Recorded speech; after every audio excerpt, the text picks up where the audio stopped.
Vamos a darle la bienvenida a Enzo Helguera, experto en temas electorales y también de marketing político. ¿Cómo está, Enzo? Muy buenas noches.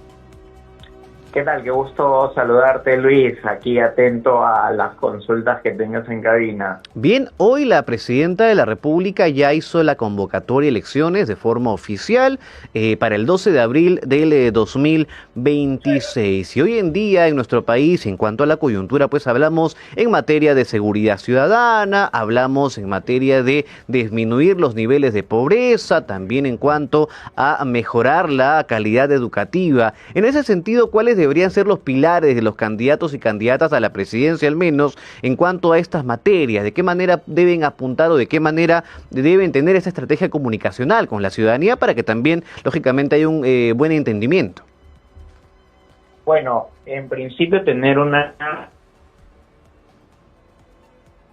porque hablemos de unos probables 40 candidatos alrededor de la cantidad de partidos mismos que se están presentando, pero que todo el mundo va a tratar de hablar respecto de los mismos temas, es decir, si los candidatos o el candidato presidencial que quiere destacarse o diferenciarse no plantea una estrategia potente, una comunicación clara y además con innovación que lo puede diferenciar del resto de candidatos, va a caer en un asunto que al final no le va a sumar votos, a pesar de que, por ejemplo, la seguridad ciudadana es el asunto que en primer lugar sitúa de preocupación a todos los peruanos, ¿no?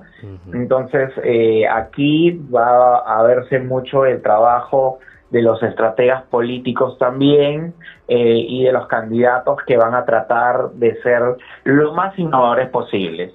Ahora, hoy en día, pues, también demanda que los candidatos presidenciales estén inmersos en las redes sociales, tengan seguramente un equipo de trabajo que conozca muy bien de estas nuevas estrategias y plataformas. En ese sentido, ¿qué tan influyente va a ser? Porque también van a haber muchos electores nuevos seguramente y bastante jóvenes que van a estar atentos y van a tener también su mirada puesta en TikTok, en Instagram y demás redes sociales seguramente para poder elegir a su candidato o candidata. Va a ser elemental que las redes sociales mantengan un lenguaje comunicacional dirigido a públicos específicos. Cada red social se diferencia no solamente por el canal de comunicación, sino también el código de comunicación, es decir, el idioma de comunicación, el formato de la comunicación. Entonces, diferenciar esto y llegar acertadamente al público objetivo, que en su mayoría es joven, pero que también hay público adulto que hoy en día depende de alguna forma de las redes sociales.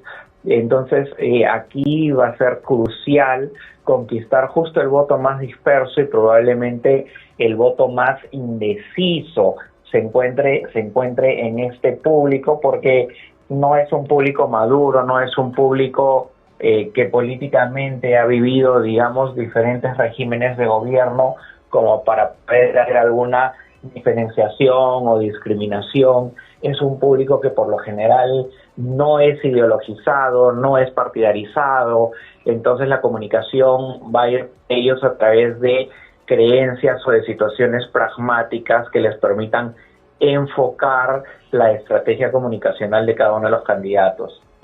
Ahora, hablamos de público joven, pero también, como ya usted mencionaba, hay un público seguramente adulto, que es un voto incluso más duro, que ya tiene seguramente o por ahí algunos candidatos preseleccionados, por así decirlo. Pero siempre cuando hablamos de campañas electorales, hablamos de mítines, hablamos de ir a los lugares más recónditos a regalar de repente algún producto, hablamos además también de comer, como en un momento ha pasado, ¿no? Comer la comida típica de algún lugar que puede sumar o restar. Estas mismas estrategias deberían continuar aplicándose, porque de una manera u otra el ciudadano a pie dice, oye, ya pasa lo mismo, los elegimos y al final nada de nada.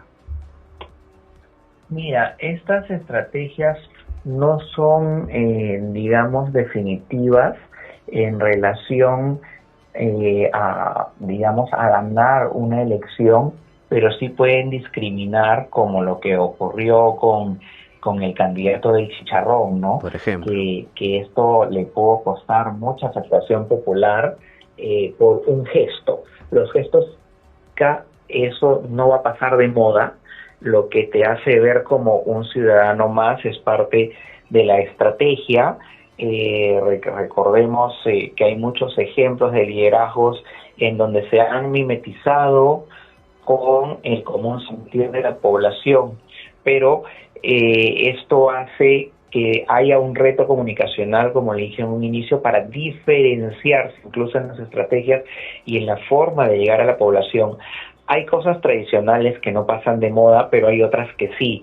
Por ejemplo, el regalar merchandising, el regalar ese tipo de materiales, es algo que todo el mundo va a hacer, que todo el mundo va a invertir, con la famosa frase, aunque sea llega con algo en la mano, pero que no surge el efecto de convicción de voto. El efecto de convicción de voto va a través de una estrategia comunicacional, va a través de algo más que un merchandising, porque el merchandising se lo van a aceptar a todos, pero no quiere decir que van a votar por ellos, porque recordemos que el voto es secreto en nuestro país. Así que esto sería un tema para que la investigación de mercado se sitúe estudiando el perfil del electorado que tras cada elección tiene algunas variaciones en relación de las preferencias hacia por quién votar, cómo votar o analizar mejor a su público electoral.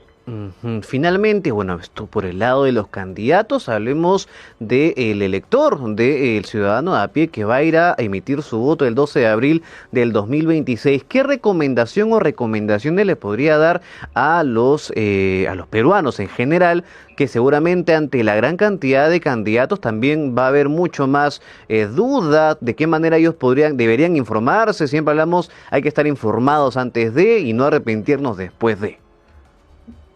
Bueno, creo que el hecho que la presidenta haya convocado con un poco de anticipación, tampoco ha sido mucha, pero esto nos hace que la población peruana empiece ya a cambiar un poco el chip para poder interesarse en las elecciones nacionales y poder informarse adecuadamente.